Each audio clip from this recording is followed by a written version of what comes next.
Тоа е најверојатно моето последно видео на YouTube. Мислам, не беше многу тешко да се претпостави дека си имам откажано од правење YouTube видеа. Причината е проста. Со текот на времето сватив дека не можам све да правам во животот и морам да направам селекција на што сакам да правам, што ме исполнува и што ми заработува. Ова беше релативно тежок избор затоа што стварно ме бива за правење YouTube видеа. Мислам, први јас пред се верувам у тоа, а поддршката што сум ја добил у текот на овие не знам колку таму 6-7 години дополнително ми го докажува тоа. Меѓутоа, уште повеќе сакам да правам музика. Мислам, со музика сум од апсолутно дете, као прв текст имам напишано на 9 години, кога ти објаснам. Стварно ми е онака прва љубов музиката и најголема љубов се уште. Не викам дека YouTube ми беше некоја фаза у животот, али дефинитивно ми беше еден период со кој што морав да се збогувам, иако правење музика ми е релативно потешка задача него ли правење YouTube видеа. Дали ќе продолжам да снимам на YouTube? Па да, ќе објавувам песни, спотови, behind the scenes, вајда. Друг тип на контент, не знам, све зависи од време, од расположение, од околности.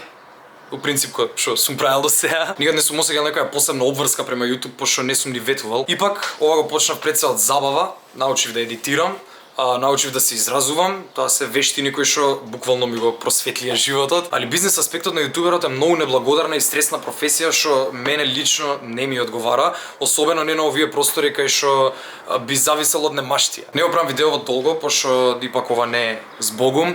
Многу наскоро го релиснувам моето парче на кое што работев у последниве година и 2-3 месеци.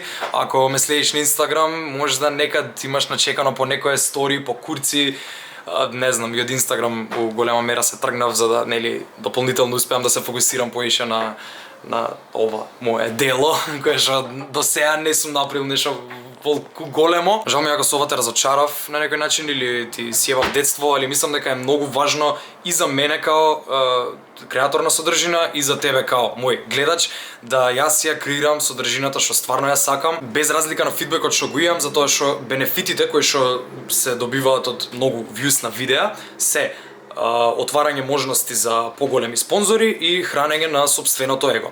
Мене ништо од ова не ми е неопходно, мислам, поштувам кога сум поштуван, али не сум опседнат од желбата за внимание. Го почувствував малку попразниот джеб поради зачестеното одбивање на спонзори у задње време како инфлуенсер, али па од друга страна ја почувствував пуната душа, го почувствував мирот затоа што знам дека не прифаќам да правам нешто што не ми е задоволство. Тоа е сори разликата помеѓу продавање и шиткање. Нема мислиш дека ова за мене е лесна одлука, ипак сум човек кој што обожава да збори, обожава да се објаснува, али се надевам дека у иднина ќе имам и други прилики каде што ќе можам да се изразам вака разговорно, а не само преку музика.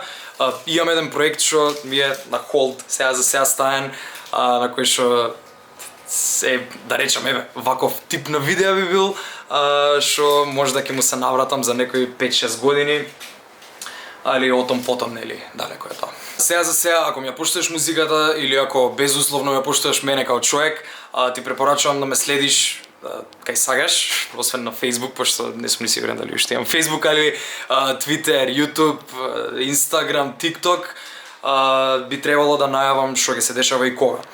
Фала ти што гледаш видео, се надевам дека бев доволно краток и јасен. Ако се осеќаш како да ти беше премногу кратко као за, нели, последно видео, гледај го видео пак.